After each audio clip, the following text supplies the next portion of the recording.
Buenos días a todos y todas. Vamos a proceder a brindar el parte informativo número 519, correspondiente al día 9 de agosto de 2021 del Consejo de Atención Integral de la Emergencia COVID-19, Dr. Enrique Servián, creado por decreto del Poder Ejecutivo Provincial número 100 del año 2020, ratificado por Ley 1697 de la Honorable Legislatura Provincial. 1. Lamentamos informar en el día de la fecha el fallecimiento de 6 comprovincianos por COVID-19. Se tratan de 2 vecinos de la ciudad de Formosa, Carlota, de 83 años, y César, de 43 años. Una vecina de Ingeniero Juárez, Lucía, de 69 años. Un vecino de Palo Santo, argentino, de 55 años. Un vecino de Palma Sola, Luis, de 79 años. Y un vecino de El Potrillo, Tomás, de 71 años. Expresamos nuestras condolencias a sus familiares y seres queridos. 2.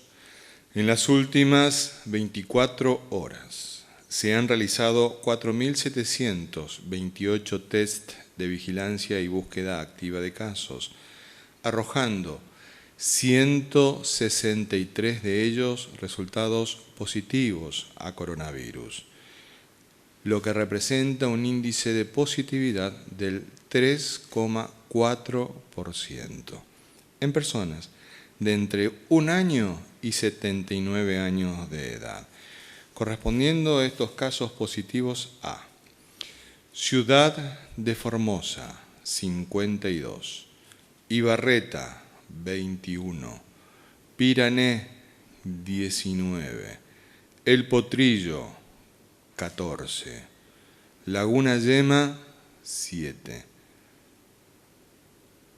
Las Lomitas, 13, omití mencionarlo.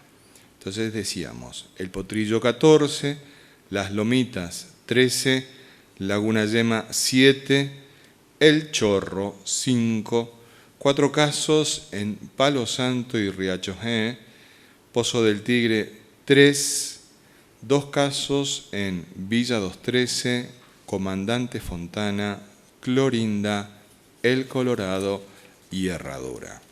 Y un caso en Laguna Blanca, Subteniente Perín, General Belgrano, Villafañe, General Güemes, Lote 8 e Ingeniero Juárez. Se verificaron asimismo 4 ingresos de casos positivos desde otras jurisdicciones, 3 desde la provincia del Chaco, 1 desde la provincia de Corrientes. 3.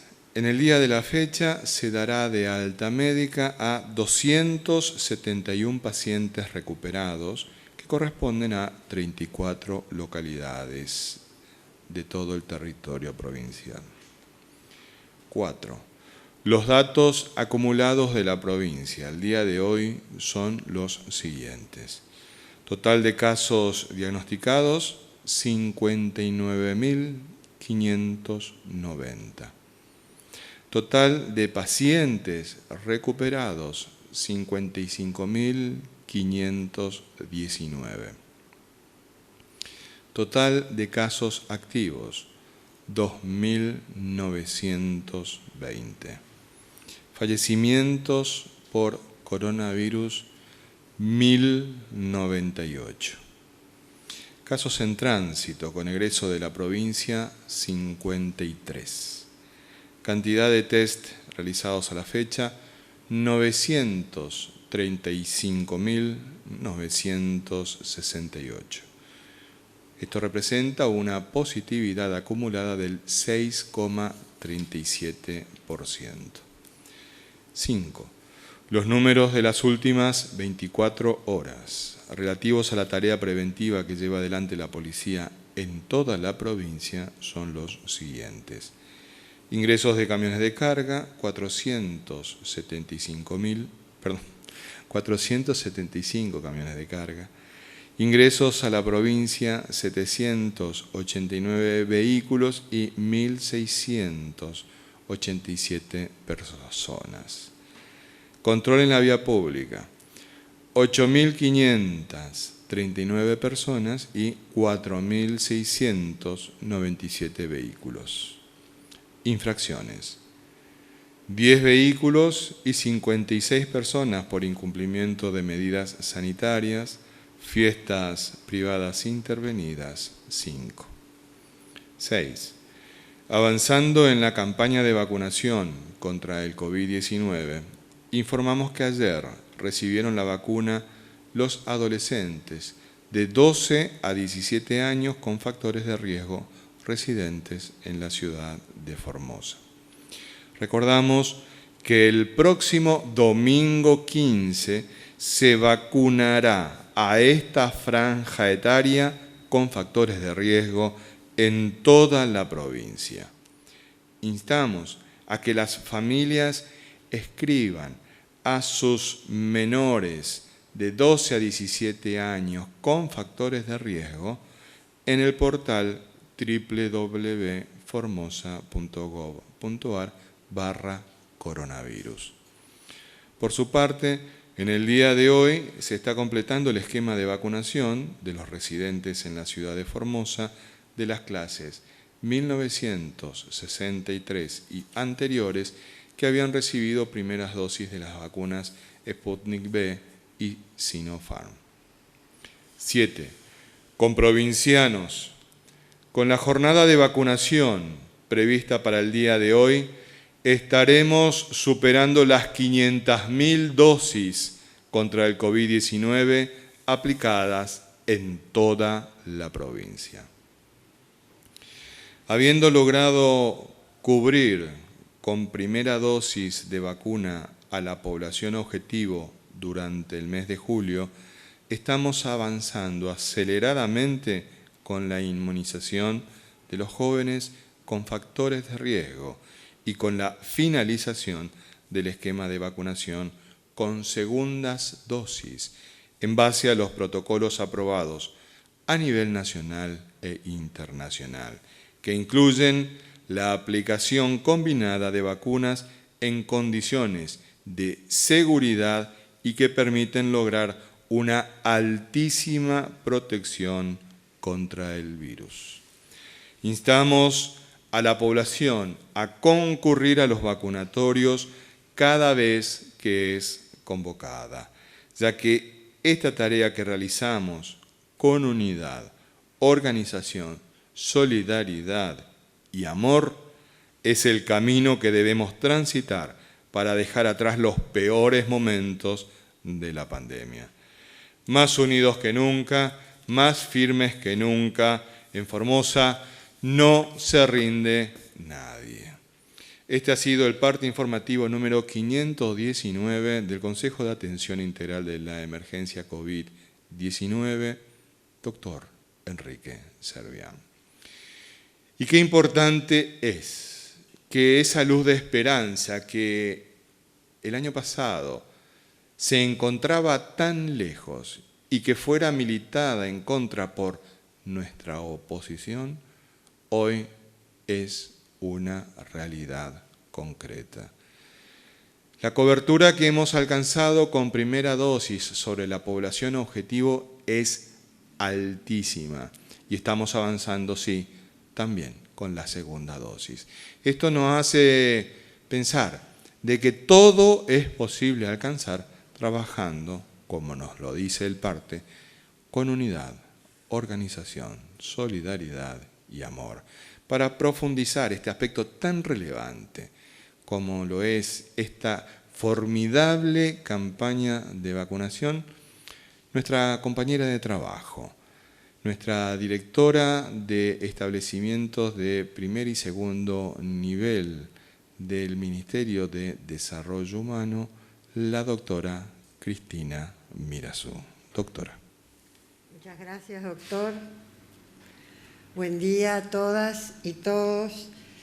Y para dar datos de lo que recién nos informa el doctor González, sobre el avance de la campaña de vacunación, ya alcanzamos el 88.6% de cobertura con primer dosis en población objetivo, es decir, mayores de 18 años.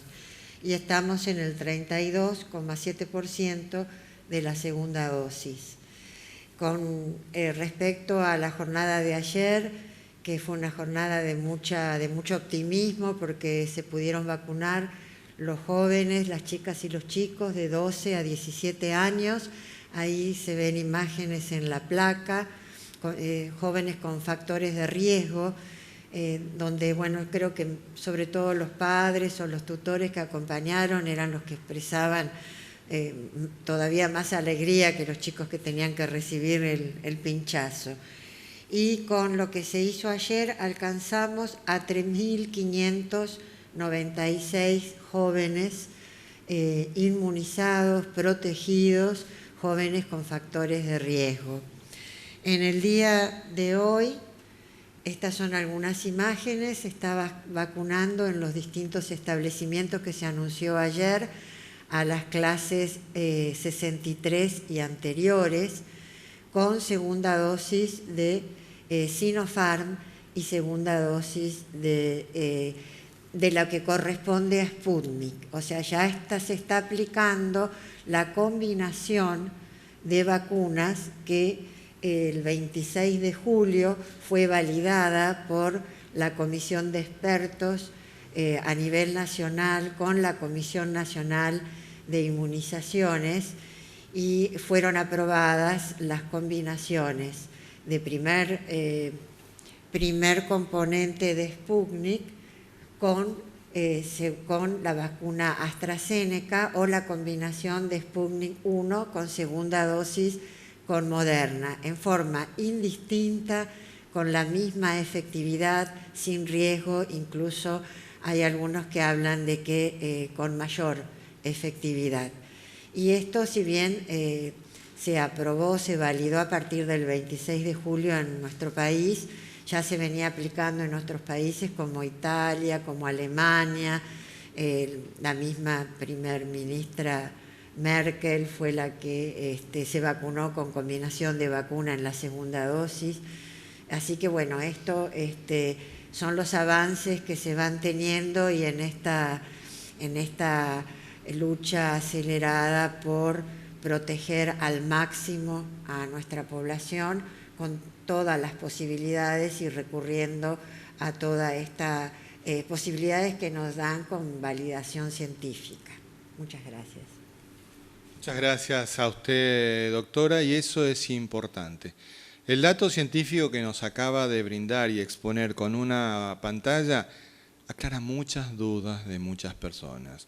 No estamos ante una ocurrencia circunstancial de alguien, sino ante un trabajo científicamente validado y que indican que es altísima la seguridad de una mejor defensa del cuerpo en la combinación de vacunas.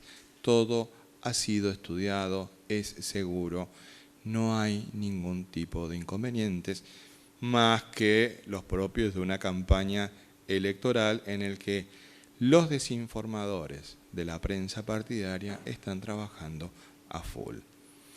Sin embargo, tenemos que tener en cuenta que los dos pilares fundamentales a sostener en este tiempo son, por un lado, esta vacunación de todos y de todas en el momento en que nos toca, y por el otro lado, continuar cuidándonos.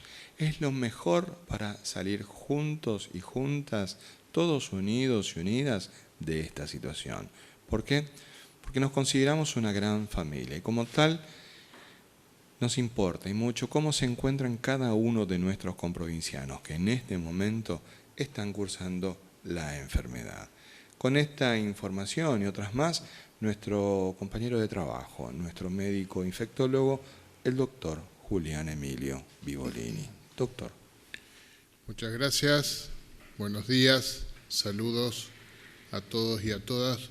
Bueno, es importante saber hoy más que nada cuántas personas están ocupando la unidad de terapia intensiva porque hoy día es uno de los parámetros que se está utilizando para ver si se toma alguna medida epidemiológica o de sanitaria.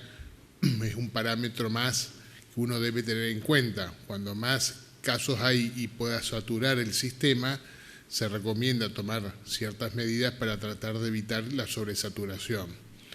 Nosotros hoy día nos mantenemos estables, así como los números también dentro de todo están estables, con tendencia al descenso de los números generales. La terapia intensiva, hoy estamos en 101 pacientes que requieren terapia intensiva, aunque no todos obviamente con asistencia respiratoria mecánica. Hay 73 pacientes hoy que están con asistencia respiratoria mecánica. Los otros pacientes están con oxígeno alto flujo o las máscaras de Hemler, como se dice, que obviamente son elementos que se aplican exclusivamente o principalmente en estas áreas, donde el control es más estricto. En general, las personas que están en terapia intensiva versus la sala general, el número de enfermeros o kinesiólogos o médicos por paciente es más amplio y son otros especialistas, por eso las diferenciaciones de la sala general y la terapia intensiva. O sea, el control y el monitoreo es mucho más estricto por obviamente la complejidad o la posibilidad de la descompensación del paciente.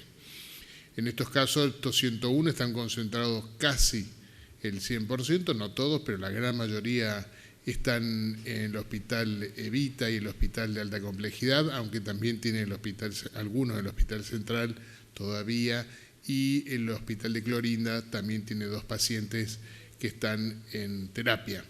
El resto está estable, el resto de las personas, obviamente nos mantenemos bien, es como digo, un parámetro que sirve para evaluar, así como también la mortalidad, como habrán visto estos cambios en las definiciones, para ver si hay una alerta epidemiológica en algún lugar o no. Se tuvo algunos cambios en los parámetros. Ahora además se va a evaluar si aumenta o no entre semana el porcentaje de fallecidos o de utilización de terapia. Así que bueno, ese es otro parámetro que en realidad uno ya lo venía utilizando previamente también, pero bueno, ahora se queda como intensificado en esos rangos. Gracias. Muchas gracias. Agradecemos mucho la participación de todos y de todas. Y nos duele ver nuevamente un perfil falso en la plataforma de comunicación privada haciendo referencia a 2 cuestiones sumamente personales y dolorosas. Les pedimos, por favor, nosotros vamos a dar a conocer verdaderamente da asco que escriban esto, da asco. Si lo permiten en la casa, es feo. Este señor John Wick verdaderamente es muy poco hombre, si es que lo fuere, para escribir eso. Y verdaderamente da lástima de que utilicen una plataforma de comunicación de un medio tan prestigioso para decir eso que dicen. Porque no tiene nombre lo que acaba de escribir este señor. Nadie que tuviera un hijo diría eso. Por favor. El rol de los medios en este momento es clave, es fundamental. Sería conveniente que lo puedan ver. El acompañamiento al pueblo a través de la información es fundamental en estas situaciones, pero permitir esto no es el camino. De ninguna manera, ni hoy ni nunca. Pónganse en el lugar de estas 2 personas, quienes tengan responsabilidad en ese medio de comunicación, a ver si les gustaría que dijeran eso que dicen.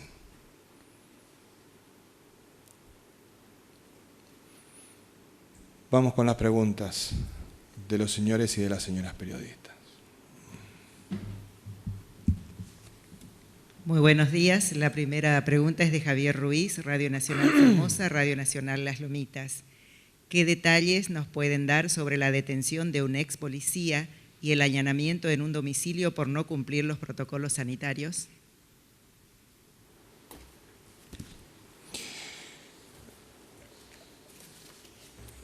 Era de esperar de que ante el fracaso de la campaña electoral tuvieran que volver a revitalizarla de alguna manera.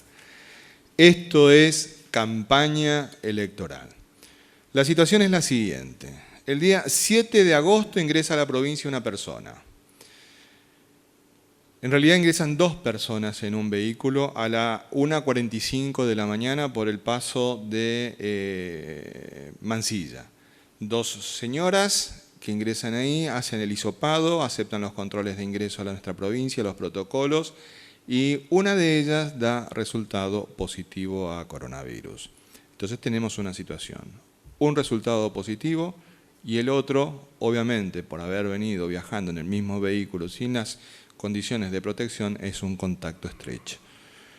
La persona que es caso positivo debe hacer la cuarentena en un centro de atención sanitaria. Es lo que está previsto en el protocolo.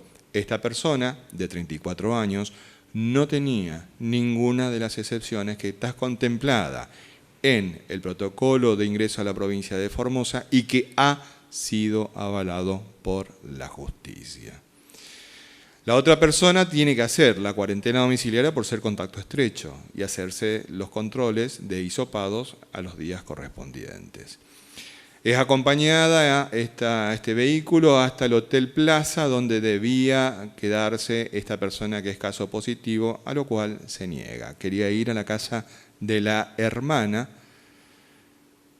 Entonces se le explica cuáles son las condiciones de permanencia en la provincia, a lo que decide retirarse de la provincia. Realizada la burbuja, a las 4:55 se la acompaña en el vehículo a este Forescore hasta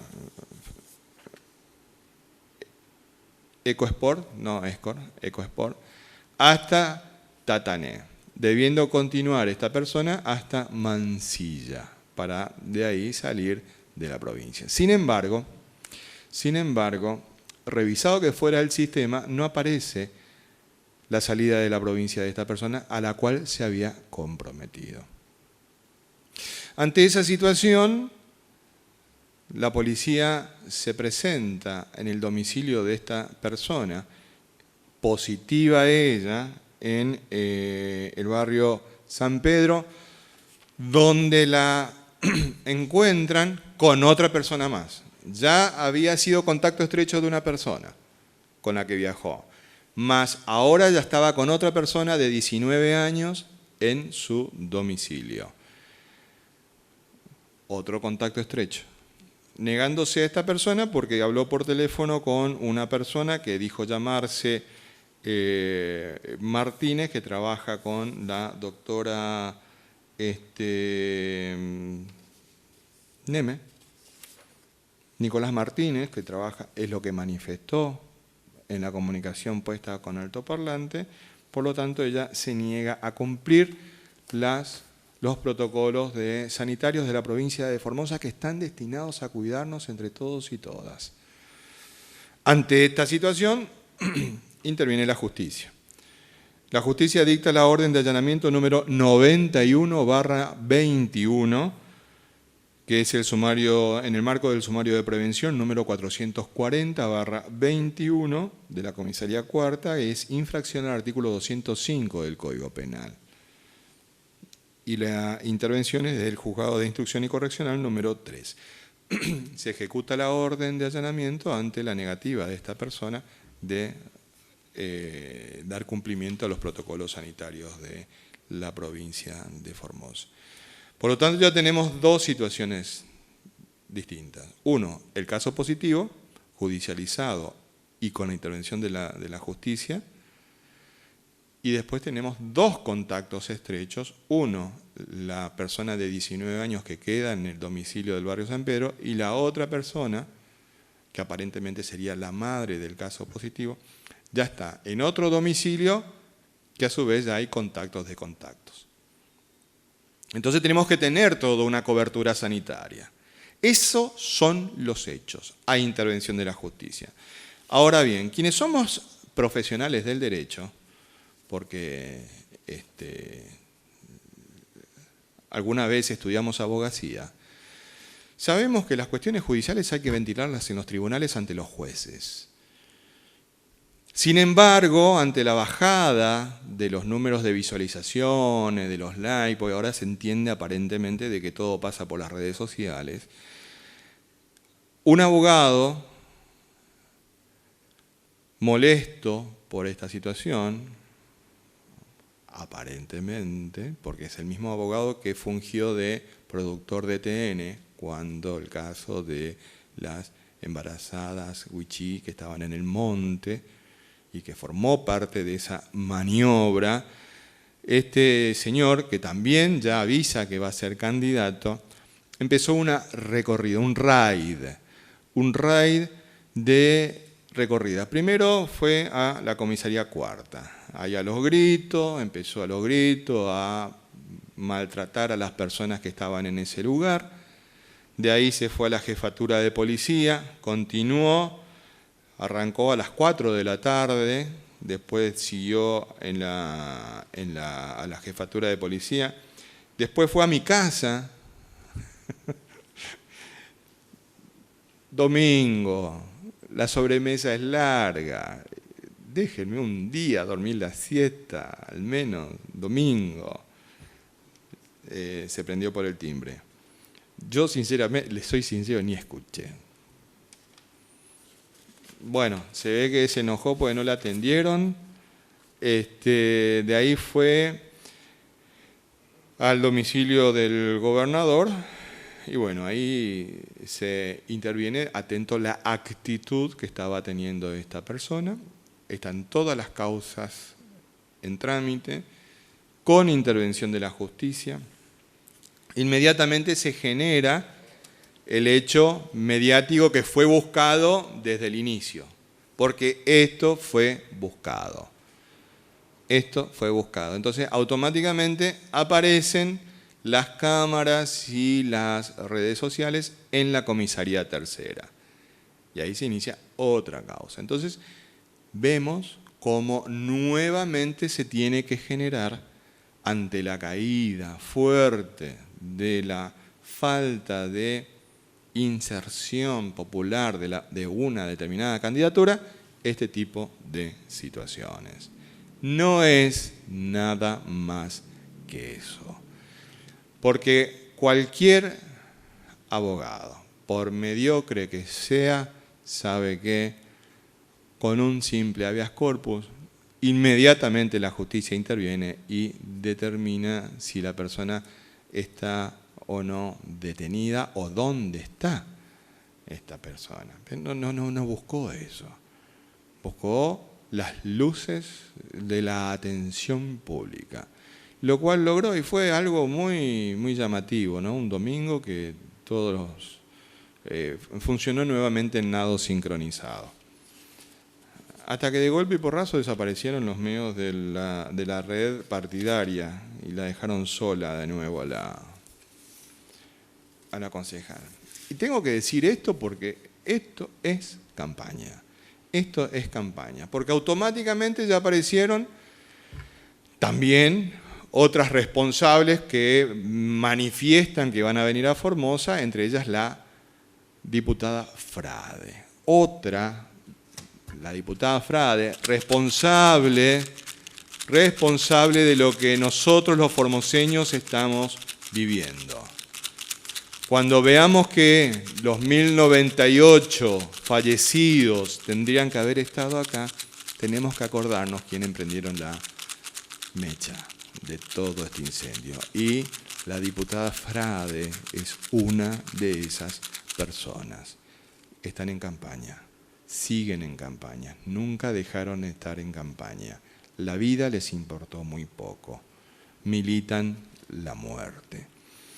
En definitiva, eso es lo que sucedió. Las cuestiones están todas judicializadas. En el día de ayer estuvimos en contacto permanente con el secretario de Derechos Humanos de la Nación, a quien le fuimos brindando toda la información que nos fue solicitada al momento. Pero estamos de nuevo en una gran campaña mediática.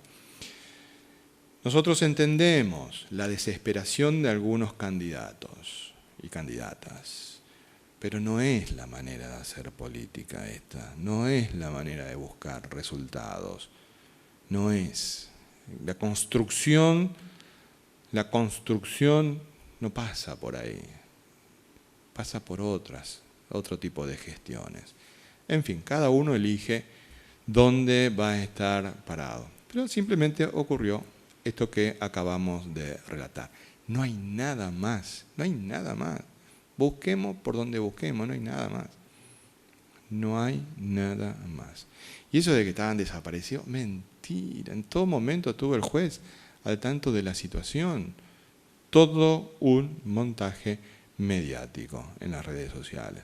Bueno, varios de ustedes estuvieron en el lugar, así que me pueden contar después detalles. Siguiente pregunta, por favor.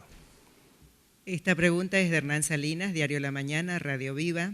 ¿Qué información tienen sobre la situación particular de una mujer a la que ayer le allanaron la casa para trasladarla a un hotel?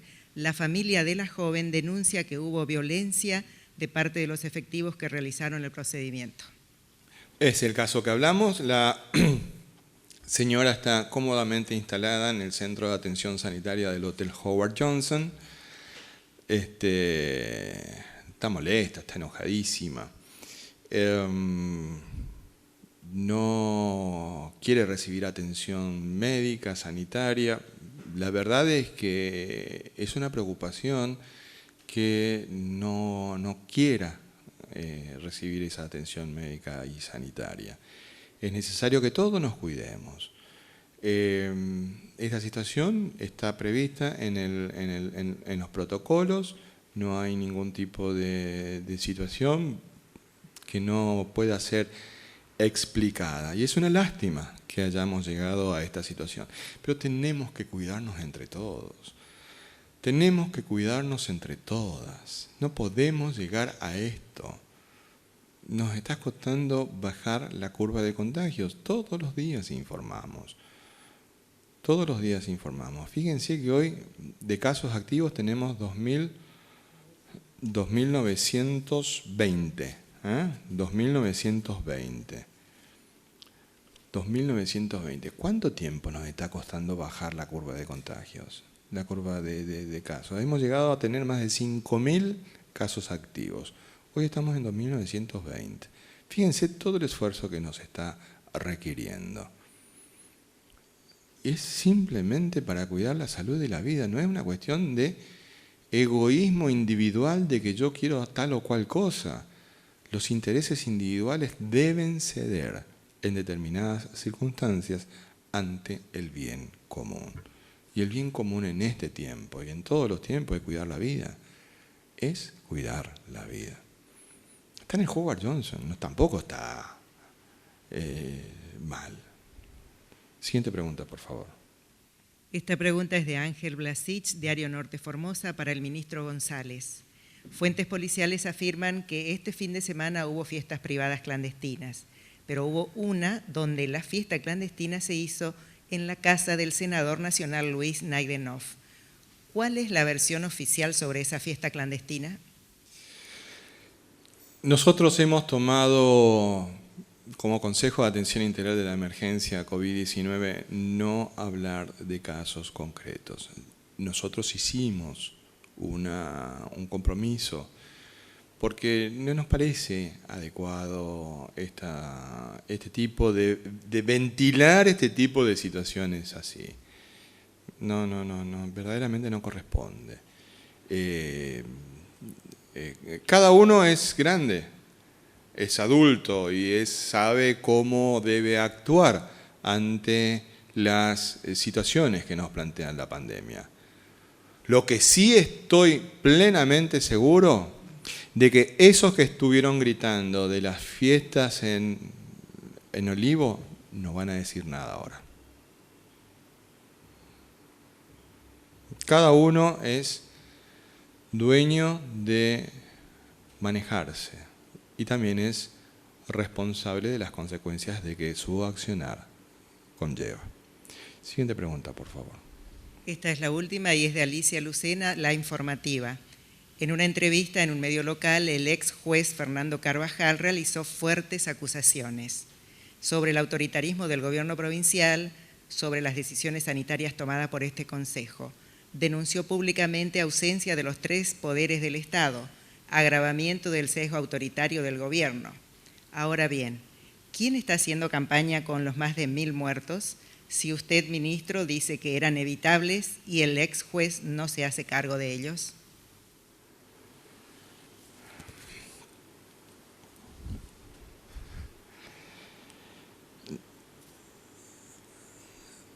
Algunas veces se hace difícil dar una respuesta de una pregunta tan simple y sencilla. Porque el escenario es el siguiente. Quienes somos políticos estamos acostumbrados a la lid política. Entonces, cuando de enfrente tenés uno que se cambia de camiseta cada 2x3, que te cambia las reglas del juego cada 2x3, se hace difícil.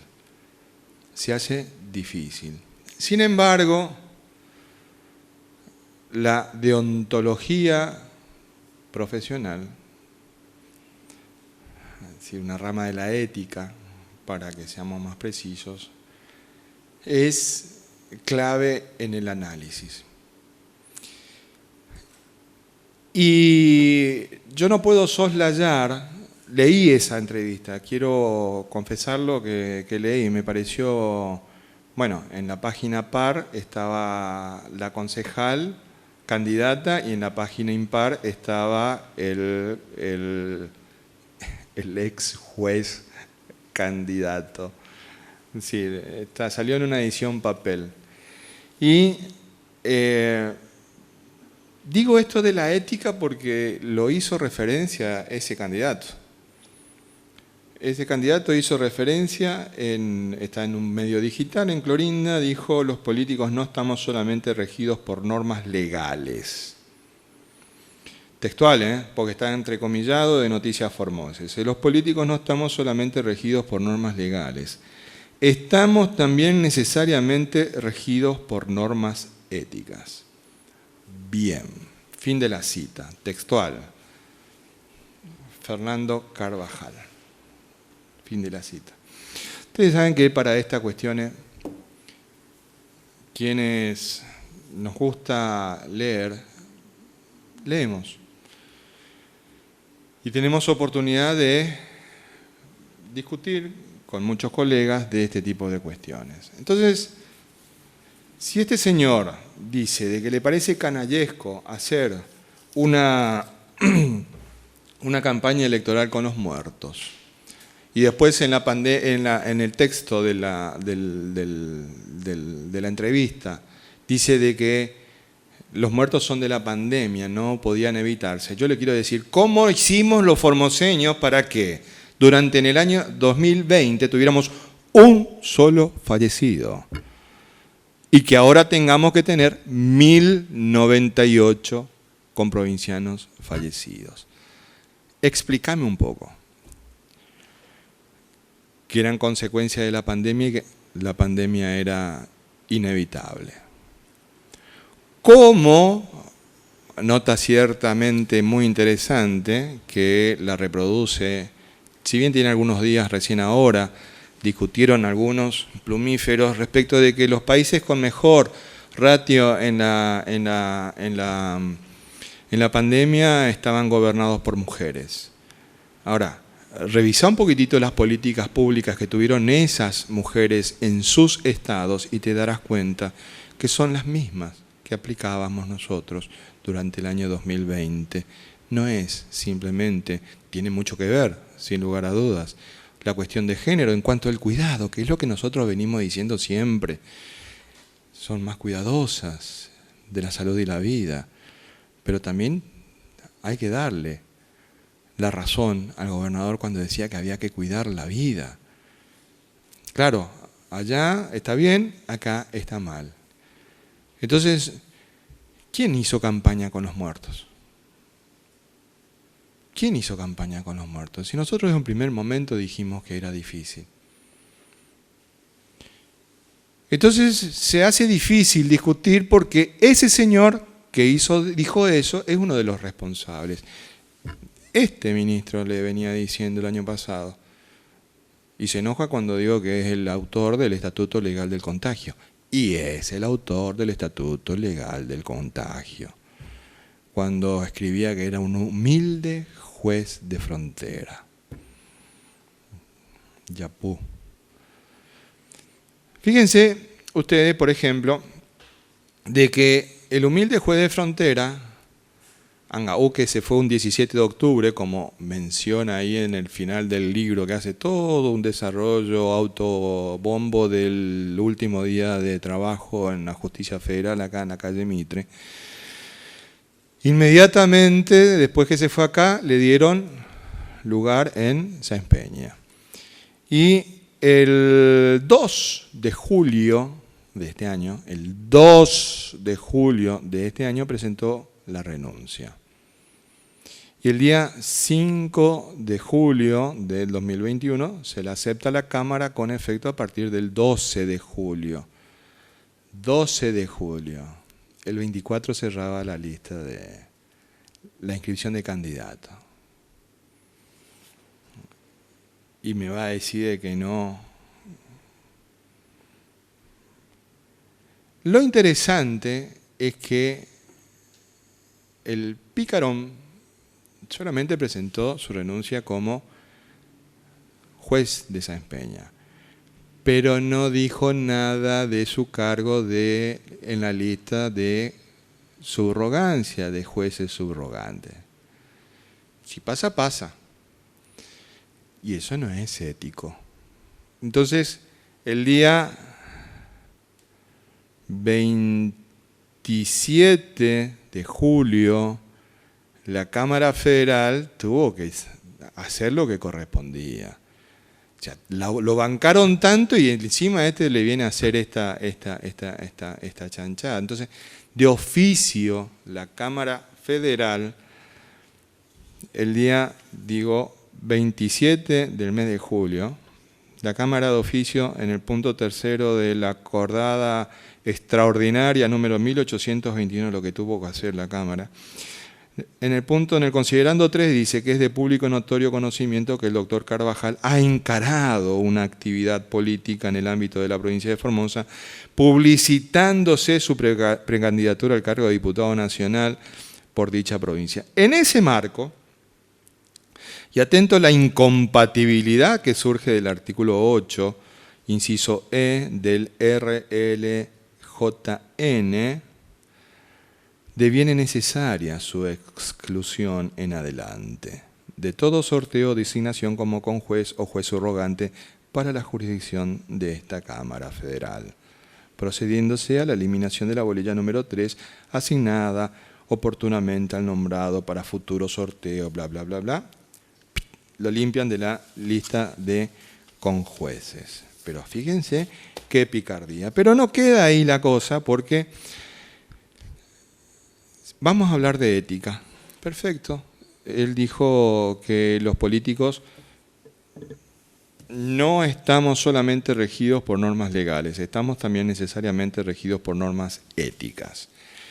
Hablando de normas éticas, la Comisión Iberoamericana de Ética Judicial, la Comisión Iberoamericana de Ética Judicial, no es Jorgito González, el ministro de Gobierno de Formosa, es la Comisión Iberoamericana de Ética Judicial, en su 14º dictamen del día 12 de marzo de 2021, habla de algo muy interesante, que se llama de las inadecuadas relaciones que pueden presentarse entre la justicia y la política.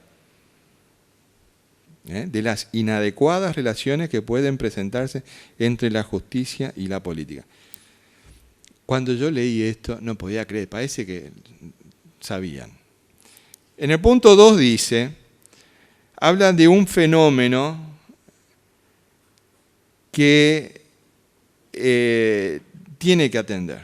Dice, tenemos que hacer un dictamen referido a los jueces y a la política, así como a la alternancia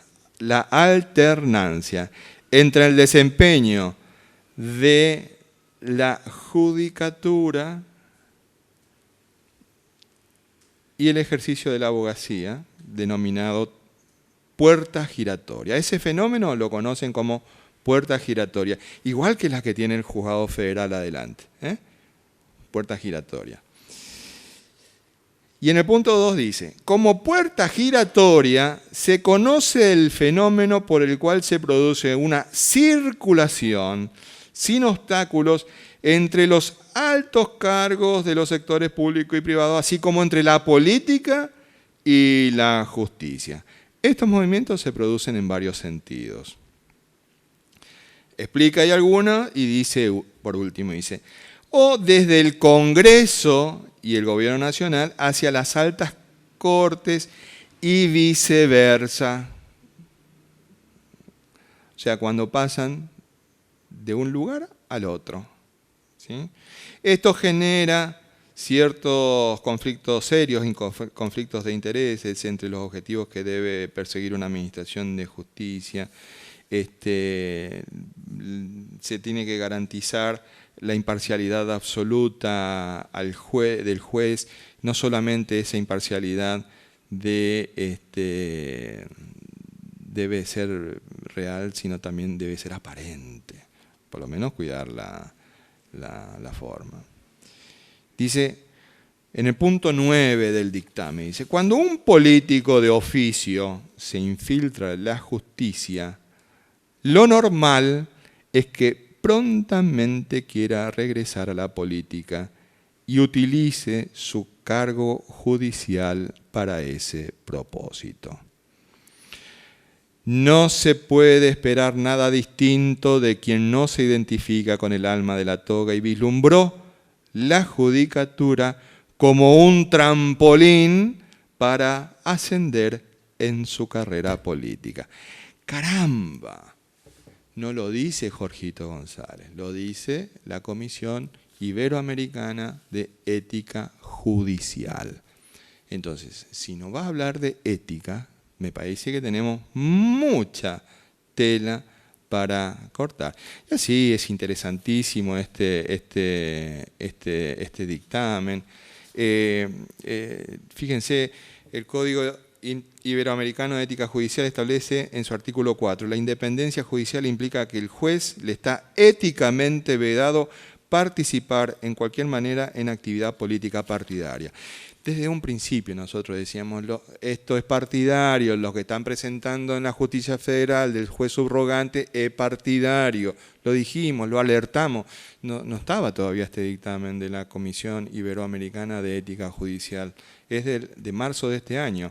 Y fíjese, lo que resulta conveniente, adecuado, es evitar toda interferencia política y que el juez se abstenga de intervenir en asuntos donde se vea comprometida su imparcialidad, ya sea de forma real o aparente.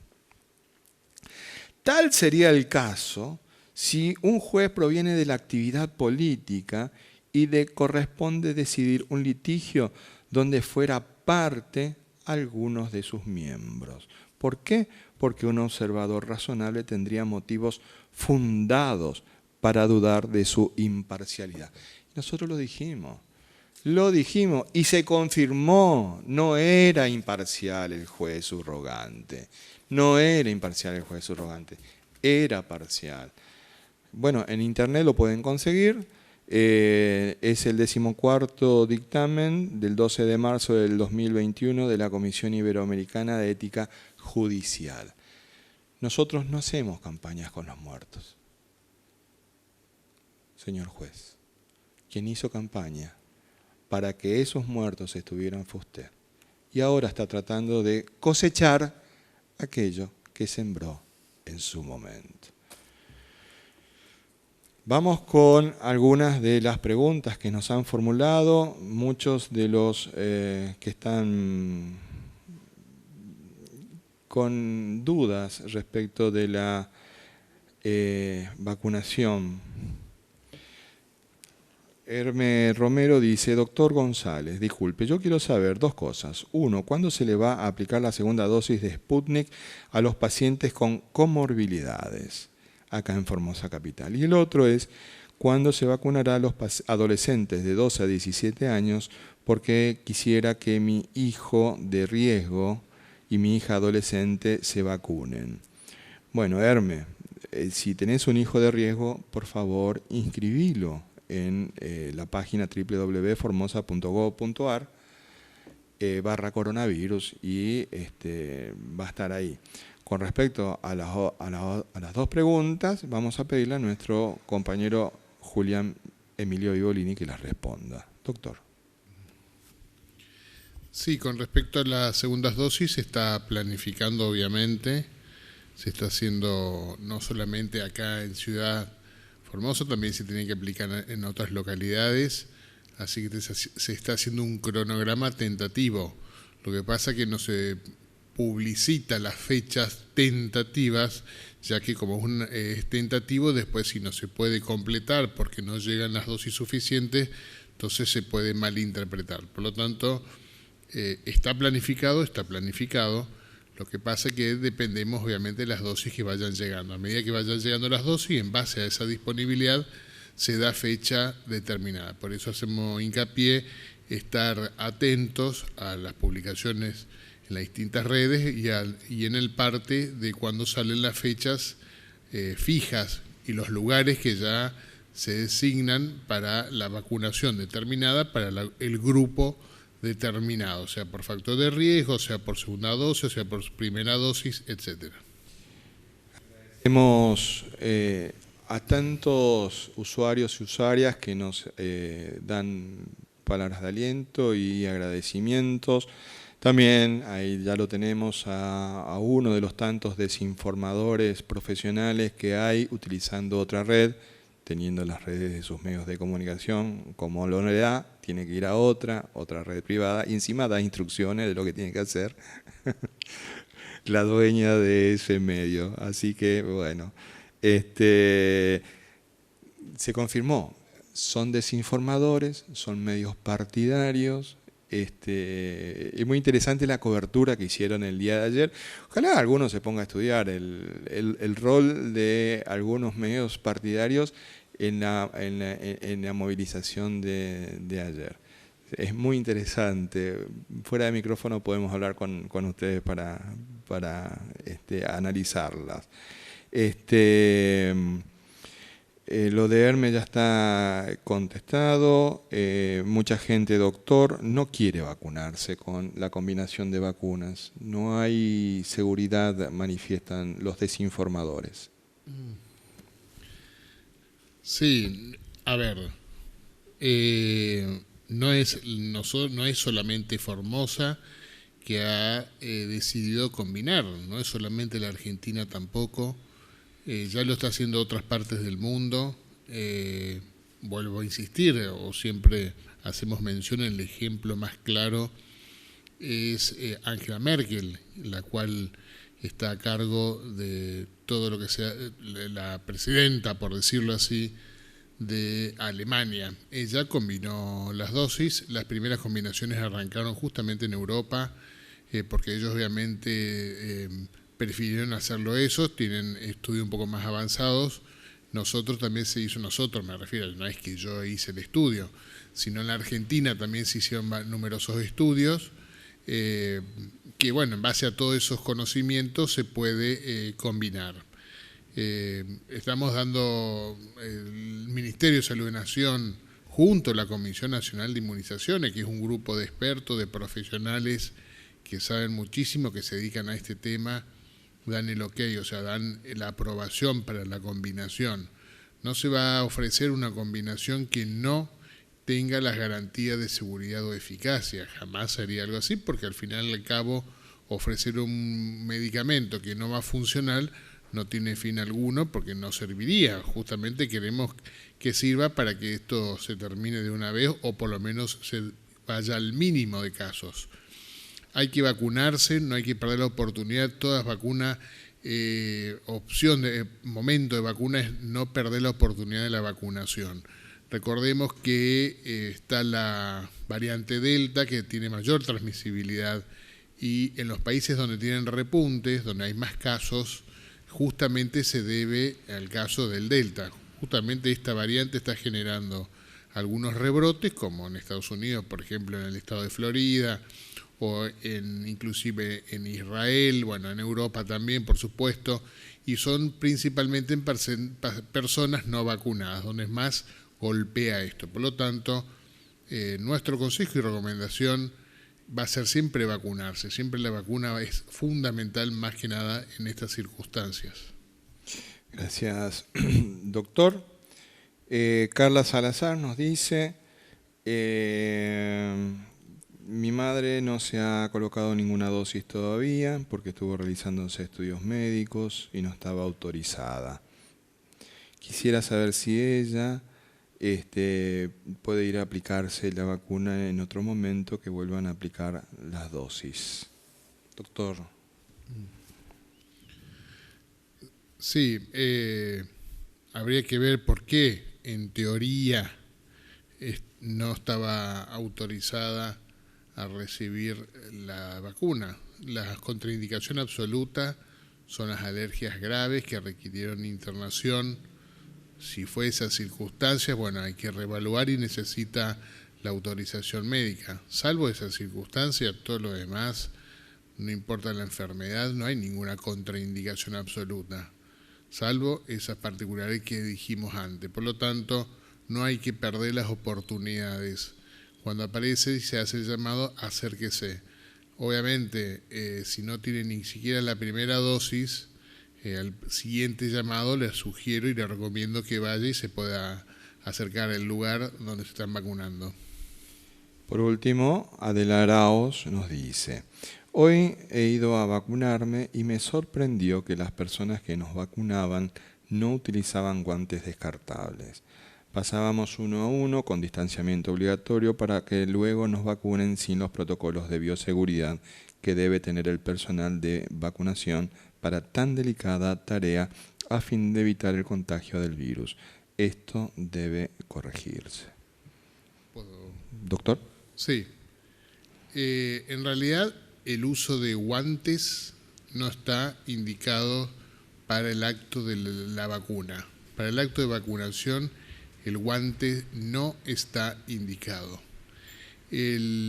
Para ahora, si tiene, miedo, por decirlo así, o preocupación, para no decir miedo, por la transmisibilidad del coronavirus, el guante no va a resolver ese problema, porque si yo uso el mismo guante todo el tiempo, igual el virus se puede pegar al guante y después yo estoy entrando en contacto con distintas partes.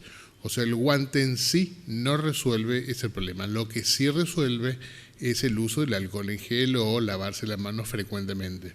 Con o sin guante hay que lavarse las manos. No con el guante puesto hay que lavarse las manos tampoco, ¿sí?